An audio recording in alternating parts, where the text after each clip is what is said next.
Bismillahirrahmanirrahim. Assalamualaikum warahmatullahi wabarakatuh. Halo teman-teman semua, selamat datang kembali di channel Elgensip.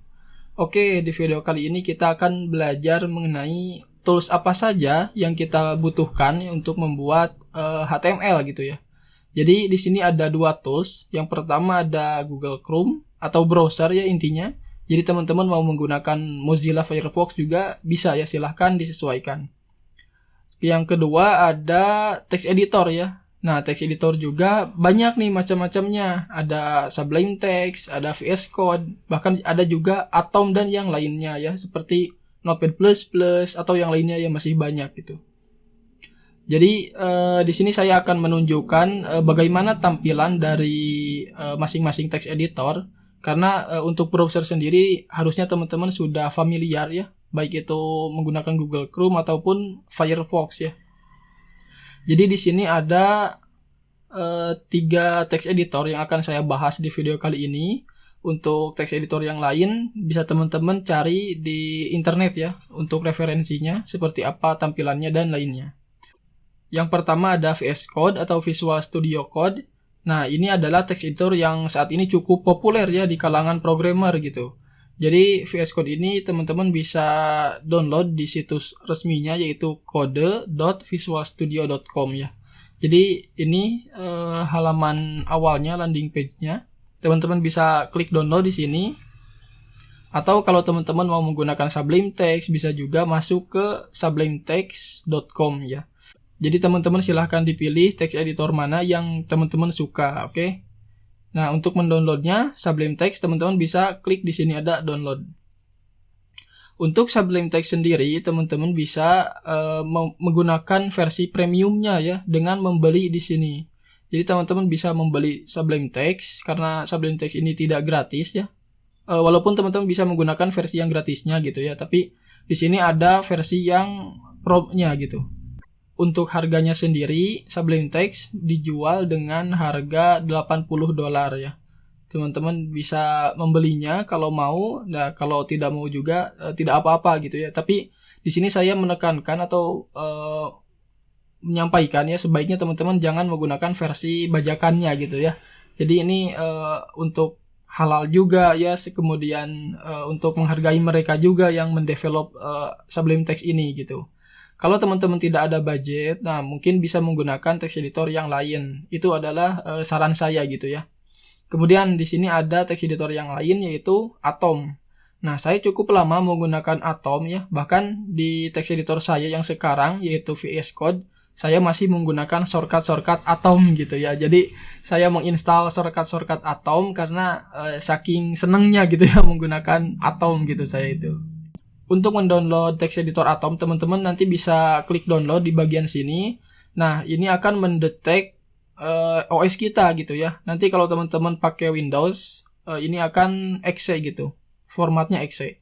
Nah, karena saya menggunakan Linux, maka ini ada opsi yaitu .deb sama .rpm ya. Oke.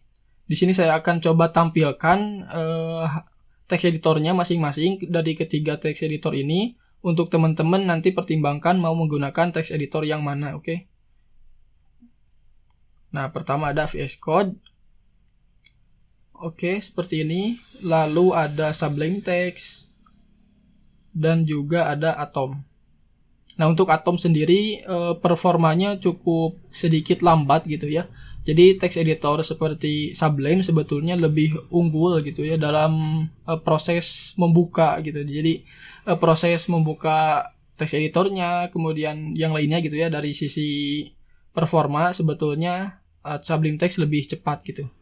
Oke, seperti ini tampilan dari masing-masing text editor. Saya akan coba untuk membuka sebuah project ya.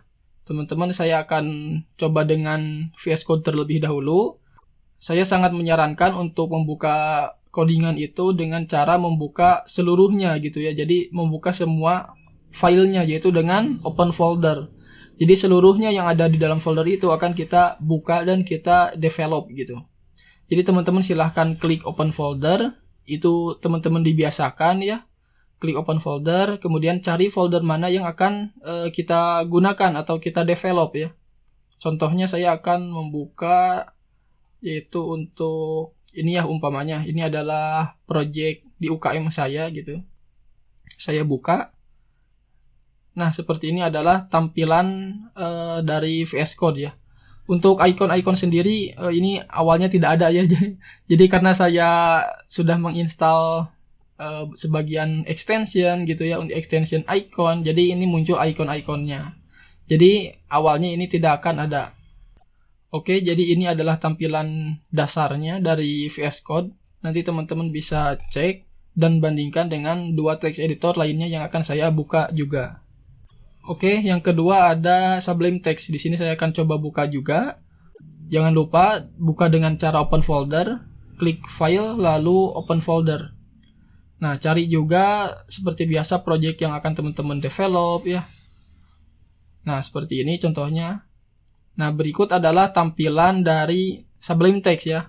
Nah, jadi untuk defaultnya cukup berbeda ya. Nanti teman-teman bisa disesuaikan mau pilih yang mana. Tapi tenang aja, untuk tampilan sendiri, untuk tema sendiri sebetulnya bisa kita install tema gitu ya. Jadi nanti walaupun teman-teman menggunakan Sublime Text nih ya.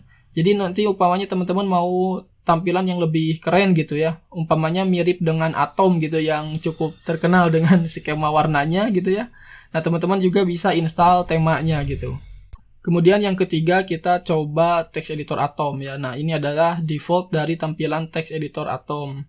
Jadi cukup familiar juga ya.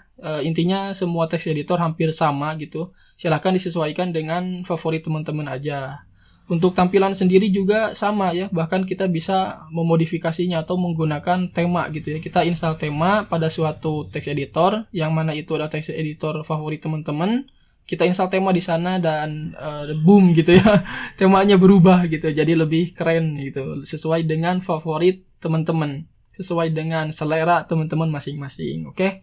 Satu lagi di sini kita akan coba bagaimana tampilan Atom ketika membuka project, oke. Kita open folder. Nah, bisa juga lewat sini ada open folder. Kita cari folder mana yang akan kita develop seperti biasa. Kita open. Nah, seperti ini tampilan default dari Atom ketika membuka project. Oke. Saya rangkum, saya coba buka satu persatu kembali. Ini adalah text editor VS Code ya. Ini ada VS Code. Kemudian ini adalah Sublime Text. Lalu ini adalah Atom ya. Saya coba buka filenya. Nah, ini kita bisa perbesarkan. Kemudian kita coba text editor Sublime Text ya. Bisa juga dibesarkan. Dan ini untuk tingginya per baris ini masing-masing kemungkinan kita bisa setting juga ya. Jadi jangan khawatir. Teman-teman bisa modifikasi sesuai selera. Oke. Jadi ini adalah VS Code, ini adalah Sublime Text, dan ini adalah Atom. Oke, silahkan sesuaikan. Kira-kira teman-teman akan suka dengan yang mana. Saya pribadi menggunakan VS Code dengan menginstal tema ya sebetulnya. Itu saya kembalikan ke default untuk melihat tampilan defaultnya gitu ya. Jadi sebetulnya saya sudah menggunakan tema juga di VS Code dan juga menggunakan shortcut Atom karena saya cukup lama di Atom. Oke, itu dia 3 text editor yang pernah menjadi favorit saya dan bahkan masih menjadi favorit ya. Jadi itu adalah video dari pertimbangan tampilan defaultnya gitu ya dari 3 text editor yaitu VS Code, Sublime Text dan juga Atom. Karena di video ini kita tidak membandingkan secara mendetail gitu ya, kita hanya mencoba melihat bagaimana tampilan defaultnya. Oke, sekian, semoga bisa bermanfaat. Silahkan pilih text editor kesukaan teman-teman ya. Semoga bisa bermanfaat. Wassalamualaikum warahmatullahi wabarakatuh.